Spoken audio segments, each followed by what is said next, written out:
Mummy మీకు ఎన్నిసార్లు చెప్పాలి మమ్మీ, నాకు పెళ్లి చేసుకోవాలని లేదని. అయినా మీరు పెళ్లి చూపులకి వాళ్ళని పిలిచారు. గంటలో పెళ్లి చూపులు.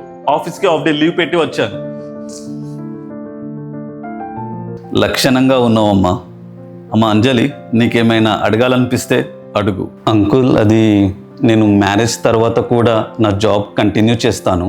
అలాగే అమ్మా, నీకు నచ్చింది చెయ్యు. మాకు ఉంటుంది మా ఇంటి ఆడపిల్ల జీవితంలో ఏదైనా సాధించాలి అని. వీళ్ళు నిజంగానే ఎంత మంచోలా, లేకుంటే పెళ్ళి చెయ్యాలని? అమ్మ అంజలి, నువ్వు మా ఉదయ్ ఇద్దరు అలా వెళ్ళి మాట్లాడుకొని రండి. వెళ్ళండి. Okay uncle. చాయ్ చాలా బాగా చేశారు. లేదు, చాయ్ నేను చేయలేదు, మమ్మీ చేశారు. నిజం చెప్పాలంటే నాకు కుకింగ్ కూడా రాదు. ప్రాబ్లం ఏం లేదు, మా ఇంట్లో పర్మనెంట్ కుక్ ఉంది. సో మీరు వంట చేయాల్సిన అవసరం కూడా ఉండదు. సో మీరు మీ కెరియర్ మీద ఫోకస్ చేయండి. నిజంగానా?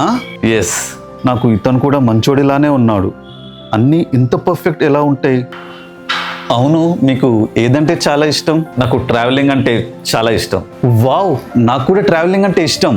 అండ్ నాకు లాంగ్ డ్రైవ్ అంటే చాలా ఇష్టం. వావ్, మన ఇద్దరి ఇష్టాలు కూడా కలుస్తున్నాయి. దేవుడా, ఏమైతుంది? నాకు ఏం అర్థం అవ్వట్లేదు. ఇప్పుడు ఏం చేయాలి? మీరు నాకు నచ్చారు, మరి మీ డిసిజన్. 1 minute. ఏం చెప్పాలి? ఎస్ చెప్పాలా, నో చెప్పాలా? మీరు ఇక్కడికి ఎందుకు వచ్చారు? అది నేను... సరే రండి, కిందకి వెళ్దాం. మన కోసం వెయిట్ చేస్తూ ఉంటారు. సరే. అమ్మ అంజలి, ఏం ఆలోచించావు? నాకు ఉదయ్ నచ్చాడు. ఈ పెళ్ళి నాకు ఇష్టమే.